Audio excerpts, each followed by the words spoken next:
Hi guys, welcome to Westminster Uncensored. I'm Michael Heaver. I'm Patrick Christie. And so much to talk about today. As ever, I want you to dive in and tell us what you think. We're going to start off today. We've been asking you, would you back Jacob Rees-Mogg to be the next Conservative leader? Because we at Westminster, Patrick went and did an interview. Yeah. Very, very interesting. You may have seen it on YouTube, but as I said, we've got so much to talk about on today's show. But we start with Mogg. Let us know as we go. Would you back him to be the next Tory leader and the next Prime Minister? We want to know. We want to hear from you. Well, Patrick, your comment so far is saying yes, yes, yes. Although we've had Julie Richards saying definitely no. So I would like to understand what your reasoning is there. So yes, you may, as Michael said, that you may have been aware that I went and interviewed the man, the myth, the Mogg at an event in Westminster just a couple of nights ago. And I asked him basically what was his views on people that are maybe losing faith with the way the government Brexit policy's been going and where we're up to with Brexit. And he basically was quite reassuring, so we're getting there. He reassured us that we're holding they're holding the government's feet to the fire on it. So Mogg is basically, broadly speaking, quite optimistic about Brexit. He's also demanding that the UK leaves the EU Customs Union.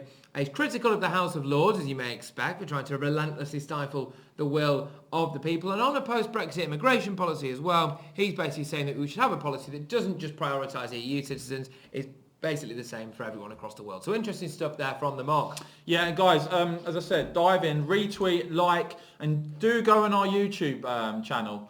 Go and check it out. You can go and see the video. It's on that story because we're going to be doing a lot more videos out and across the country, because we at Westminster, guys, we think the reason that we're not doing these so regularly now, these shows, is because when you think about the political system and the media in this country, to me it's very London-centric and inwards-looking, and it isn't going out across the country. So we're going to be doing a lot of that. Watch out for our reports. You'll see them. You'll see clips on Twitter and Facebook, but make sure you go and subscribe to our YouTube channel. And of course, visit westminster.com. Les Holmes has been in touch. Thank you very much. Les saying 100% yes, he is the man for the job.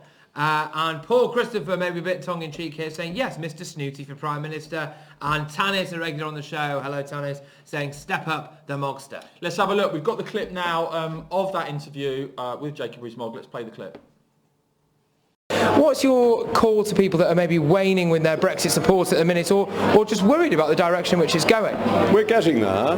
It's a difficult period at the moment because legislation is going through the House of Parliament. The House of Lords are passing some amendments that are against the manifesto commitments and against the constitutional norms, and we don't know the results of the negotiation. But by October we will know the results of the negotiation and the legislation will be in place. So I see that it's a difficult time, but we're almost there.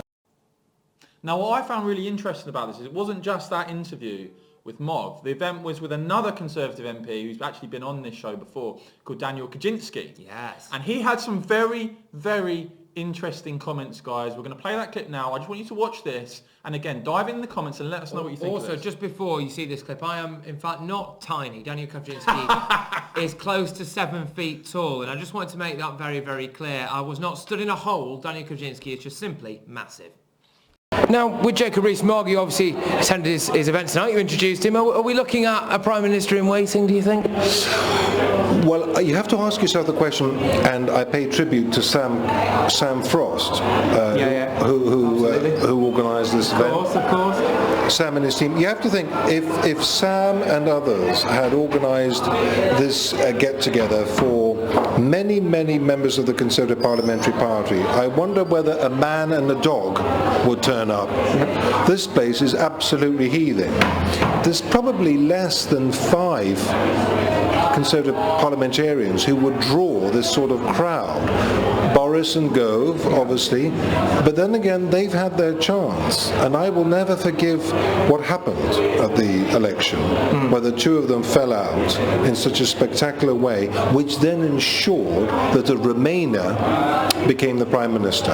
And I think some of the problems that we have today is as a result of not voting for a staunch, authentic Brexiteer to become the Prime Minister after the referendum. So I think when you take that into account, I think Jacob Rees-Mogg is the only credible person to become the next leader of the Conservative Party and Prime Minister. So it's obviously very interesting there to hear a sitting Tory MP, although obviously there, as you can tell, he wasn't sitting. He's a Tory MP. Were you sitting? No, I wasn't. No, but saying openly that actually he doesn't forgive Boris and Gove for falling out because that has led to a Remainer as Prime Minister, i.e. Theresa May. And he's said openly that has led to a lot of problems, like we're seeing with our current stance in EU negotiations, or lack of stance, it would seem. We just don't really know what's going on, do we? They're chopping and changing all the time. So he's obviously there openly pushing for Jacob Rees-Mogg as well to be the next Conservative Prime Minister, be the next Conservative leader and the next Prime Minister as and when that time comes. And I think you can take from the gist there of what he's saying realistically that he wouldn't mind whether that time came relatively soon from what we've seen. Yeah, very interesting there, guys. I'd be interested to know what you think about that. Daniel Kaczynski, I think, echoing the thoughts of a lot of Brexiteers, that a lot of the problems that we've got in terms of this malaise and the lack of real forward motion in terms of what the government are doing on Brexit and the way it's taken so long to get anything done, any decisions to be made, is because you haven't got at the heart of it a Prime Minister who believes and campaigned for Brexit. And perhaps if you had someone who had a background of pushing for independence and strongly believed in it, then you may be seeing the government move a whole lot quicker to deliver that. Yeah, just two things here. Firstly, Joshua Hughes raising a very interesting point here, Joshua. Just saying if Jacob Rees-Mogg was PM, it's the only time he would ever vote Tories. And actually, I do think we might see that quite a lot across the country, actually, genuinely. The other point there is, it's not just the idea that Theresa May herself is a Remainer. Look who she's appointed around her, and look who she's appointed behind the scenes. So David Davis is supposed to be in charge of spearheading the Brexit policy. Actually, a gentleman called Ollie Robbins he's a civil servant, he's behind the scenes there. But he's an avid Remainer. I think he's arguably one of the most staunch Remainers in politics. Now, that person presumably wouldn't be there doing that job if you had a Brexiteer Prime Minister. And so it's not just who she appointed her cabinet. It's not just her approach to things, which basically means to sit there and not give an opinion on anything at all. It's also who she appoints behind the scenes, the people with the real power. Now, you simply would not have that if you had a Brexiteer as Prime Minister. And so here we are in this malaise where we don't really know what's going on. It doesn't look like there's any drive or passion to bother to try and leave the EU in a meaningful way, Well, guys, look, I'll tell you one thing. If you associate Westminster with one thing, it will be, I guess, to back Brexit, fight for Brexit. And I want to give you now a strong dose of reality, because to me, we hear all day long, day after day after day, whether it's Europhile lords, Lib Dem MPs, Ramonas in the Labour Party, the lunatic fringe in the Conservative Party who are determined to undermine the government, their own Prime Minister, time after time after time. I'm going to deliver some cold hard facts now, because there was a poll done for The Guardian, believe it or not. We reported on it. Again, go head over to westminster.com. Guys, if you're not going to westminster.com 2, 3, 4 times a day, by the way, what are you doing? You can't consider yourself a well-informed person. It's as simple as that. You need to have it on your homepage. You need to be visiting it constantly on your phone, just to remind you. It's like the Times crossword. You're not really woken up in the morning unless you've done a bit of Westminster. Ditch the Sudoku and get on westminster.com. But here's the story. It's a poll, ICM poll done for The Guardian, right? And of course, you've probably not heard about it apart from us. It's not really got much coverage. But here are the cold hard facts. They gave people 3 options when it came to the customs union. Basically saying that people want to leave and strike their own trade deals, stay in the customs union, or go for a compromise, right? And given those 3 options, despite what Ramonas and Westminster say, that, you little people, you didn't really know what you were voting for. Yeah, you voted leave, but you wanted to stay in the customs union, apparently. This is the kind of crap they're coming out with now. So on the customs union, people thought it was important to leave and strike our own trade deals. Comes top. 35% of people agree with that. How many back the option of staying in the customs union? Well, sorry, Chuck Ramuna. Sorry, Anna Soubry. The cold, hard reality is only 24% of people want to stay in the EU customs union. Well, so when you hear these lectures from people, whether it's, as I said, Europhile lords who don't give a damn what you think and voted for an EU customs union, when you see those headbangers in the Commons or going around the TV studio saying, oh no, people didn't know what they were voting for, they weren't voting to leave the customs union, there's your answer. Not 48% back in to stay in the customs union. 24% of people want to stay in the customs union. It's less than a quarter. The most popular choice is to leave and strike our own trade deals. And it just goes to show you again that there is a massive, massive gap here between the will of the people and what politicians in Westminster want to do. These are people that never wanted to leave the European Union and are now doing everything they can to try and stop Brexit. But just remember, when you see facts like this, when you see polls like this, they are not standing up for the will of the people. They are trying to undermine it. They are trying to stop Brexit. It's an absolute disgrace. And I hope this poll is a wake-up call for Ramona's, but also for the government, because the government need to have the balls to go ahead with the full clean Brexit that the public want to see implemented and delivered. No ifs or buts, no excuses, just get it done. Now, your comments, you, the people. Dawn Ridout, May will not deliver Brexit. We need Mogg in charge. And Jay Honston, a fantastically eloquent point here, Jay. Well done. The Tories are just lucky Labour has Corbyn and Abbott doing all they can to advertise themselves as lunatics. People only voted Tories because they fear a Labour government. They are not popular. Jacob Rees-Mogg would bring some popularity back to them and strength. And that's it, isn't it? Jacob Rees-Mogg is the epitome of everything that he classically would describe as a Tory. Fabulously wealthy, very posh, speaks like he's got a plum in his mouth, not a care in the world you would see, privately educated, etc, etc, etc. But actually his ability to resonate with the normal people and actually get down to their level, speak to them, and with genuine engagement and care and sympathy, mark him out as being, yes, all right, he might be the archetype of Tory, but actually he's a very nice chap as well from what I can see, and he's got conviction in what he says. You know where he stands on certain things. If I asked you right now to write on a postage stamp, what are Theresa May's key things? What does she stand for? You couldn't tell me because she couldn't tell me. She doesn't know, right? With Jacob Rees-Mogg, you might agree with him, you might disagree with him, but you know what he stands for. And I think there's room for that in British politics. I think authenticity is the key, isn't it? And just want to go back and give you another... It's a double dose of Brexit reality here, guys, because there was another poll that got it. It was the same poll, but different question. And what it showed, we'll go back to westminster.com. You can go and have a look for this for yourself. Basically, they asked an additional question, which is... Do you support extending the Brexit transition period beyond 2020? So the current government plan basically is that nothing will really, we'll technically leave the EU, but nothing in terms of open borders, etc. will change really until we get to 2021. And when you ask people, again, Guardian ICM poll, when you ask people, do you support extending the Brexit transition period beyond 2020? 43% oppose and only 38% support. So it shows you again, when we talk about, and it's really annoying me now, you keep hearing this, the hardline Brexiteers, and as if Jacob Rees-Mogg and Nigel Farage are way out there. They're not.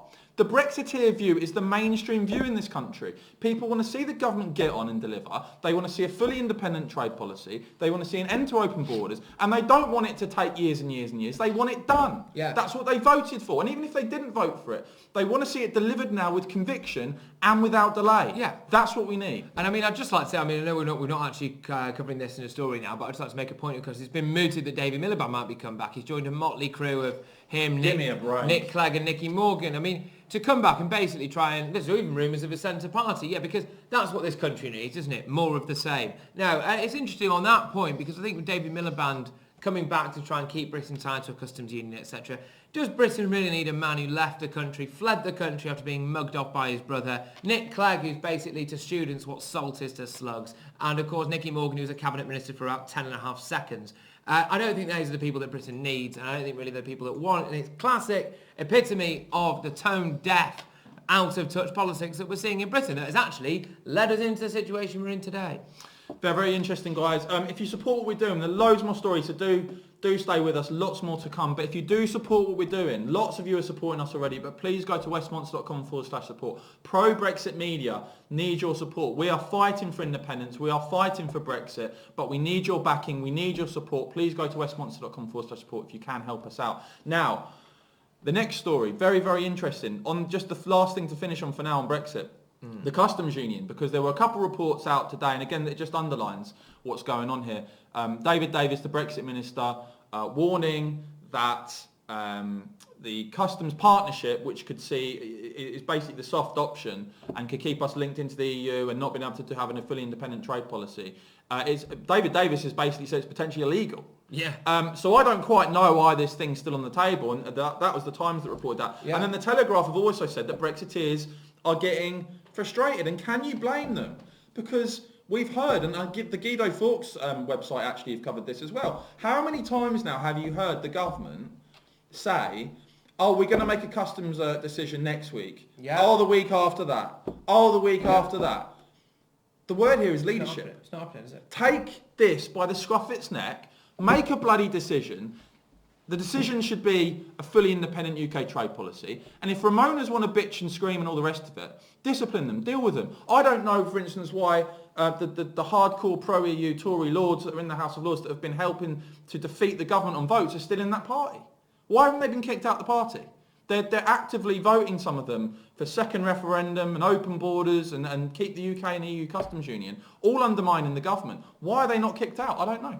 It's interesting, and also with this, does this open up maybe a little conspiracy theory that perhaps we know that this customs union or customs partnership plan that David Davis is going on about, and the EU knows and Brussels knows that it would maybe be borderline illegal, and so we would waste all these years coming up with something that actually, oh no, we didn't realise it's going to get knocked back, and then you end up basically staying in. So it is interesting, isn't it? I mean, if that is the case, I mean, it's absolutely ridiculous, isn't it? Well, a source has actually told the Times as well. That's the worry from David Davis, is that the government goes down a road, this soft option that they are then told is illegal, and in that the source is in that scenario, you'd end up staying in the customs union because you have no other choice. There you go. And this is just not acceptable. Yeah, but it's classic Tory though, isn't it? You know, God, we're leaving the customs union, we're going to enter into a customs partnership that's exactly the same. But guys, look, as ever, you can rely on westmonster.com to keep you updated. So do visit our website regularly if you want to stay on top of what is going on Brexit. Now, the next story.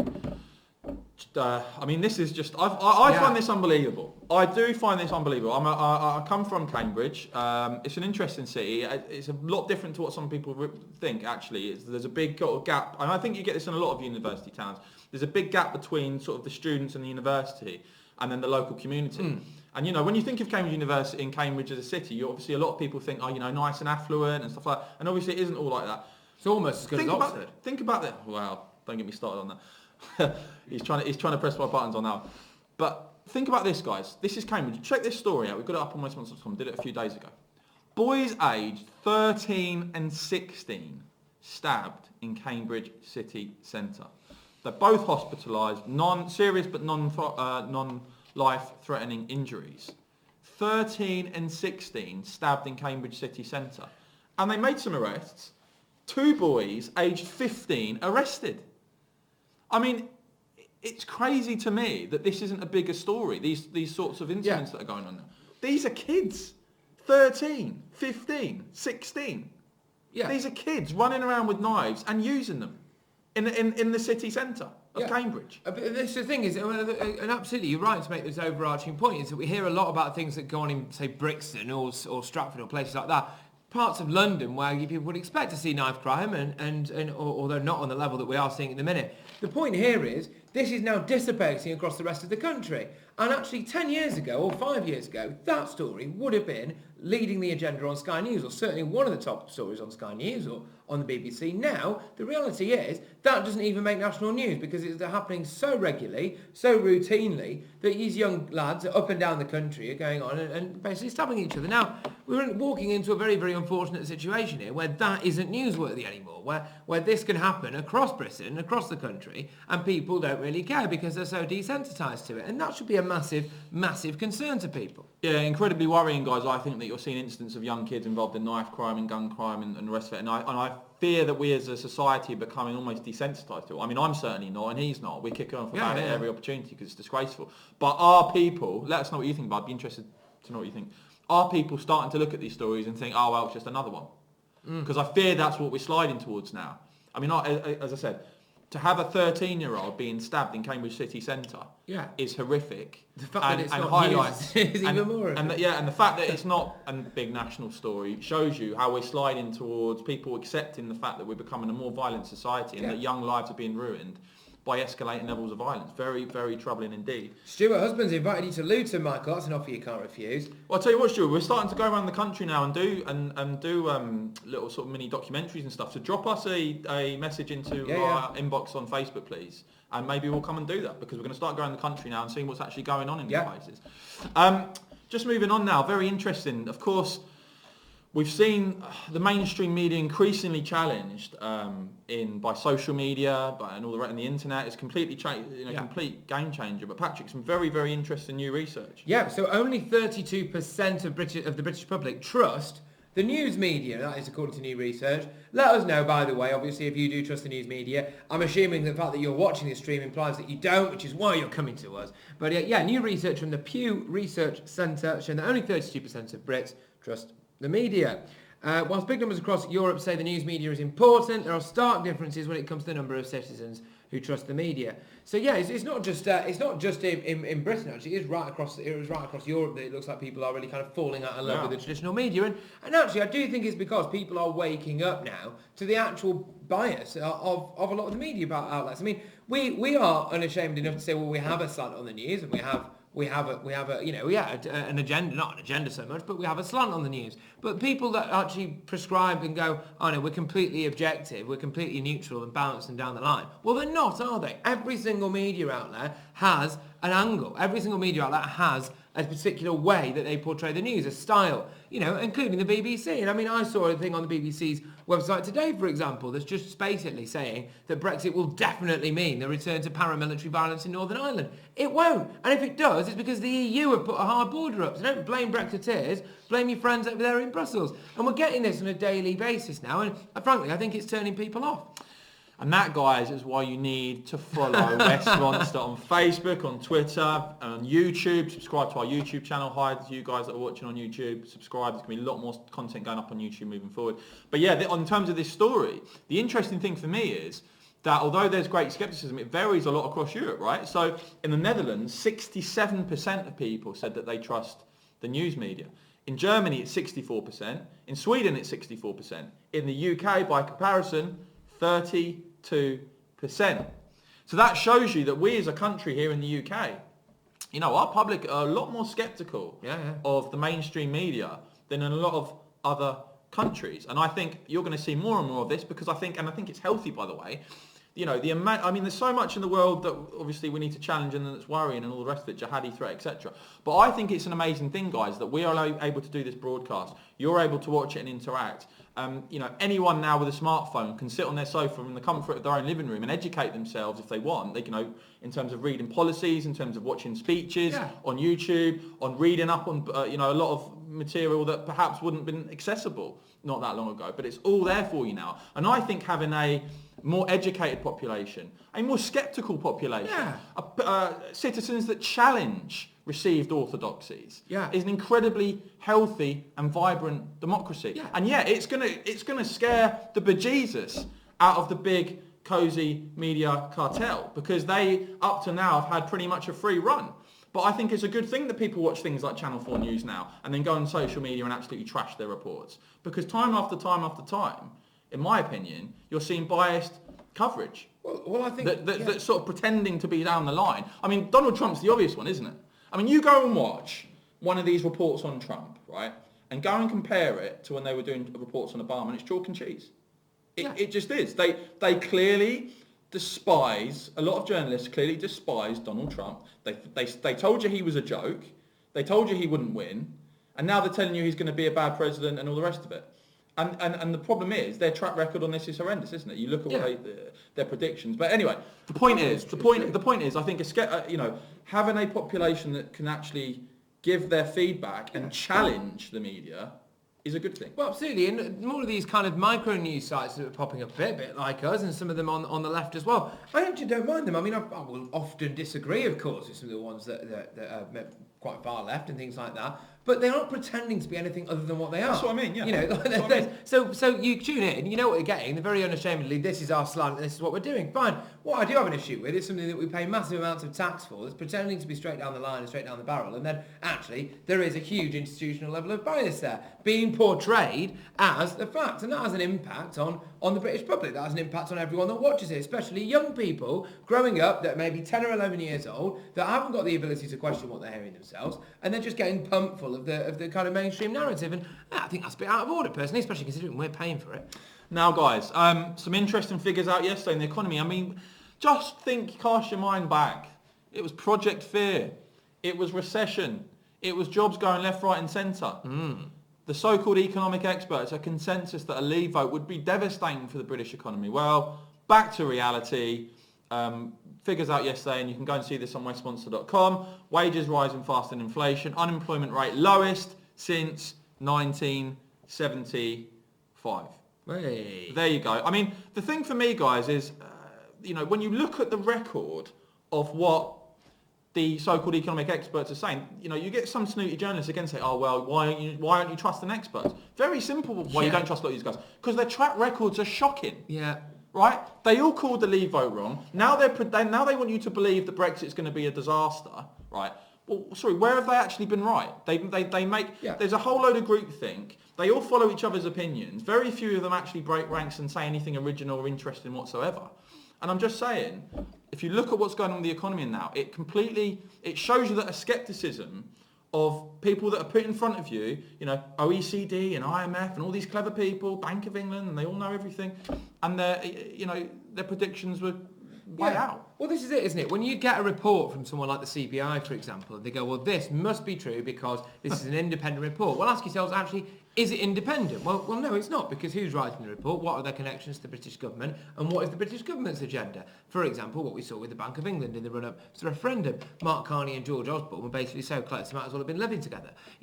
So you can't trust these things that come out there. And also, with regard to a lot of the political commentators that you see, for example, Prime Minister's Questions Time's just happened, and if you go on the news now and check out what they're saying about it, the skill in a lot of these political commentators is that they recognise what the top line is, and they recognise what the mainstream view on it is, and then they come across and portray it in a way that makes them sound remotely academic. They're not actually giving an opinion on it. They're not actually necessarily always offering anything particularly useful, I find. It's always a case of, right, we have tapped into what I should be saying about this, and I will say it now, and it will be said exactly the same way as 10 other people, and basically no one will fall out with me over it. Well, I'm sorry, but that's not really news, is it? Yeah, very interesting as well, guys, that when you look at the wage rise on this story, I think one of the most underreported stories has been the fact that you saw in the latest figures 28,000 fewer EU nationals working in the UK in the year ending March 2018 than the year before. And surprise, surprise, you've seen real wages increase. And I think one of the big underreported stories is that you're starting to see wages creep up because you're starting to see slightly levels of net migration go down. And as I said, a dip of 28,000 fewer EU nationals working in the UK compared to a year before. And it's very simple. It's called supply and demand. If you cut unskilled migration, if you have less people willing to work for absolute peanuts, it enforces employers to raise their wages. It gives some British workers some more money, and I think that's a good thing. I think the reason that you've seen living standards go down for the poorest in our society is because we've just absolutely battened down wages at the lower end of the labour market to the point where British workers, I've met so many people out across the country over the years who've said, Michael, I'm earning the same amount or less than I was 10 years ago. I'm talking about tradesmen. I'm talking about people that have got a trade. And that's the situation, because if you have a labour market that floods it with people from outside who basically will come and work for very, very little money, so they want to send it home or they want to stay 10 a bed, 10 a house or whatever, that's what happens to the labour market, and British workers have suffered. And I think one of the big things for the government they should be doing is saying, by cutting unskilled migration, you'll see a pay rise for workers. Yeah, and I mean, we've actually got into a situation, because this has obviously been going on for a couple of decades now, really, hasn't it? Where now young people, millennials we're called, of which I am one apparently, which is nice, I suppose, who are in a position where not only are there not necessarily the types of jobs, the abundance of the types of jobs they would like to do, the wages on them are also quite poor. You couple this, of course, with high house prices, etc. What does it mean? Well, it does have a massive impact on your quality of life. And instead of actually dealing with the issue, which is maybe, look, let's just reshape the way our labour market is structured, what a lot of people have started saying now, and a new report came out, let's give each millennial £10,000. Oh, yeah, here we go. Paid for. Free money, there you go. Paid for national insurance of old people. So basically, let's tax the old people more who have worked so hard for this country, done everything, made all the savings that they want, etc., etc. Let's take money away from them and give them to millennials to help them. As opposed to, I don't know, maybe just reducing the level of unskilled labour coming into the country, increasing the number of jobs on offer, and therefore the amount of wages that people can be paid for starter jobs and then also work through. I mean, that to me just seems like the obvious way of doing it, not ripping off the old people. Yeah. I mean, but that's where we are, isn't it? That's where we are in a society where that suggestion is actually holding water. I was on 5 Live talking about it, and people were actually genuinely entertaining that idea. And I was like, hang on a minute, it's literally robbing your grandma, isn't it? Lots of interesting comments coming in, guys. Lots of backing for Mogg. Lots of you saying you'd vote for him, you'd back him. Some of you guys saying struggling to keep up the bills nowadays. Kevin, thank you very much for your comment, Kevin. Sharon saying, yes, he should. I would vote for him in terms of Mogg being the next leader. So lots of support there. A few more stories, guys. If you are enjoying what we're doing here, of course, do go to westminster.com/support. Lots of you have supported us already, but if you support what we're doing here, if you want to see us grow, if you appreciate what we're doing in terms of, an alternative to the mainstream media, then we need your support. We need your backing. We're relying on you. So go to westminster.com/support. Now, the next story really caught my eye. This is the weekend.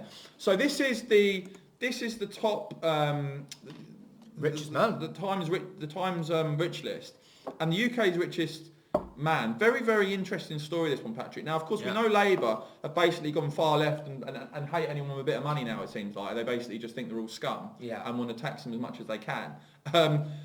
Very, very interesting, Patrick, this guy, Jim Ratcliffe. Jim Ratcliffe, remember the name? This man is top the Sunday Times rich list 2018. Now, he was born into a council house just outside Manchester, in Failsworth, to be precise. Then moved to Yorkshire, managed to get into a grammar school there, and then went on to university before basically absolutely smashing it in the world of business with his chemical firm, Ineos, which I hope I pronounced correctly. My Latin, or in that case, potentially ancient Greek, isn't known for being great. But Ineos, I think it is. He's worth 21.05 billion. Just before we carry on, I'm just going to ask Jim, can I just have a tenner, please? But anyway, so Jim basically is now absolutely nailing it. And this is not it's an advert, surely, isn't it? For what people can do social mobility-wise if there's a good grammar school structure and it is able to be accessed by people, especially from working-class backgrounds, as opposed to maybe being trapped in a situation or in an educational structure that bars them from doing that. And it gets even better because this guy's been quoted in 2015 as saying the Brits are perfectly capable of managing the Brits and don't need Brussels to tell them how to manage things. I just don't believe in the concept of a United States of Europe. It's not viable. So he's absolutely bang on that as well. But I agree. I mean, this surely is the type of person that the Labour Party should be saying, wow, what a role model. What a legend. Boy in a council house, went to a grammar school, became a multi-billionaire, became the richest man in the UK. But of course they won't. Because every single time this subject comes up of bringing back academic selection so that poor kids have the chance of getting a world-class education in a grammar school, you get all these privately educated and grammar school attended, a lot of them, lefty MPs, and actually some in the Tory party as well, turn around and say, oh no, grammar schools are bad. Yeah, absolutely. I mean, absolutely. That's it, isn't it? Absolutely clueless. Yeah, 100%. Absolutely clueless. This guy shows you what can be done. I wonder what Jim Ratcliffe would make of this harebrained policy to give 10 grand to 25-year-olds. I dare say he wouldn't exactly be in favour of it. Why? Because he got off his arse and did some work, didn't he? And I think this is the main motivation. It's inspirational, isn't it? It's inspirational. But it comes off the back, of course, of Theresa May, or at least saying, I mean, let's see what the reality is, but saying that she at least set aside, I think it was £50 million to give to grammar schools to help them take in more people from working class backgrounds, basically, and I think that's broadly speaking absolutely brilliant. Now, guys, thanks for sticking with us. We've got one more story, but it's split into two, which is what's going on in Italy. Because you've seen, if you visit westminster.com, of course, you'll know all this. And make sure you're going, make sure you're visiting the website, make sure you're looking at the stories. But the Five Star Movement and Lega were the two big winners from the Italian election. Lega are anti-mass migration, the Five Star are anti-establishment, very new party, and they are both pretty Eurosceptic. And now we're looking at a leaked plan, and this isn't a final draft, I will stress that, but it is a draft that came out that basically had a whole heap of stuff in it because they're looking at putting an agreement together. And included in it is a mechanism for leaving the euro in an agreed manner, and as I said, to regain monetary sovereignty. So I think this may be watered down in the final draft. I'll make that clear. But what it shows you is the European Union is a lot more fragile than people realise, guys. Election after election after election, you're seeing Eurosceptics gain. You're seeing parties that say, no, we don't want further EU centralisation. No, we want to have greater autonomy, greater independence. We don't want open borders. We don't want mass migration. Those are the parties that are winning at election after election after election. They are. And this coalition in Italy, and I think the deal is going to be finally signed off today, has massive ramifications. Massive ramifications. Because the European Union, you know, you see like Juncker and all the rest of it, they're now talking about, they've lost the plot, guys. They're talking about a budget that's going to be bigger, despite the UK leaving. They're talking about Albania and Macedonia joining. I think it was one of them the other day was talking about, I think it was either Tusk or Juncker was saying, oh no, the prospect of Turkey should still be on the table, or it might have been someone in Germany said that. I mean, these guys are absolutely fixated on expansion, on more power, on more money. And the people of Europe have had enough. Yeah, well, absolutely. They've had enough. And as of you, by the sounds of things, guys, but we've had some cracking comments here. Paul Wood saying Italy will leave the EU.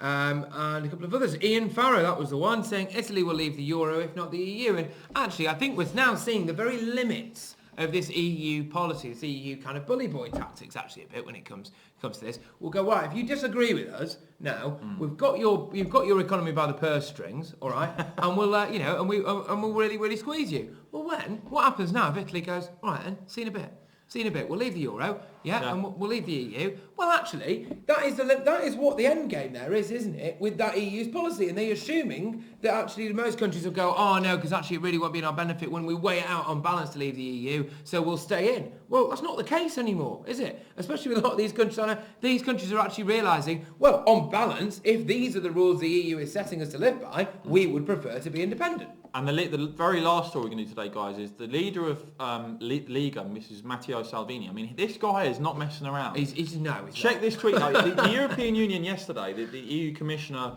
Dimitris Avramopoulos. Good effort, mate. That was one hell of a mouthful. He's the Immigration Commissioner, of course, completely unelected and unaccountable. Obviously, EU style. That's how they like it. Why would you have democracy? But he apparently speaks for the European Union on immigration because of a mandate from, I don't know. It's someone else who's unelected, isn't it? Yeah. And basically, he came out with a quote saying that we hope there are no changes on the line of migration policy. Now, you can see, if we scroll down there, you'll actually see what Matteo Salvini tweeted back. If you and it's just 2 fingers. We go down. Keep going. There we are. So there's Salvini's tweet. If we go up a little bit. So he's got a picture. He did a picture there of Prolos, the EU's immigration commissioner, along with a boat there of migrants from the migrant crisis. And the tweet read, basically, yet another interference from the unelected. We have welcomed and maintained too much. Now is the time of legality, security, and rejections. They have had enough. They have had enough of having people in Brussels totally unaccountable with no democratic mandate whatsoever, standing up and saying and bullying them. We've seen it. Don't change your policy on this. Don't do that. Don't do this. That's not democracy. Yeah. And you're seeing this challenged in country after. You've seen it challenged in Poland. You've seen Viktor Orban take a hammer to it in Hungary, and now you're seeing Italy. They're saying, Hungarian no, hammer. Sorry, you don't tell us what to do. We are the elected government. Do one. Well, yeah, and actually, I mean, let's just break this down a bit more. The European Union have put a Greek man as the Commissioner for Migration. Why? Presumably so they can just point at it and go, look, we do actually care about what the Greeks think to do with migration, which, of course, is rubbish. The country's been ruined. Yeah, well, absolutely. And then he says, all right, well, I hope there's no change to migration policy. I hope to go to the moon as well, but that isn't going to happen either, is it? And I think when you look at it, the reality on the ground there, and you go, well, how can you hope there's no change to migration policy? As Salvini's rightly playing, he should put a picture of a boat. And aside from the fact that a load of these people, unfortunately, these poor people that are getting on these boats going, a lot of them are dying, apart from that, when they get to Italy, the EU is not exactly helping Italy deal with the problem, is it? The island of Lampedusa is now one big refugee camp, as are vast swathes of Italy, as are many of the Greek islands across the Mediterranean. You know, so it's all well and good the EU say, well, I hope there's no change. Well, how about there is a change? How about you either help out these countries or you maybe change your migration policy so these countries don't have to go, all right then, we'll leave. I mean, it's mental. It's absolutely mental. Change is coming, guys. Westminster's going to be at the forefront of it, so make sure that you visit westminster.com/support if you support what we do, if you agree with what we say. Keep your eyes out on our Facebook and Twitter and our YouTube channel for further stories, further videos. Thank you very much for watching, and we'll see you soon. Take care, guys.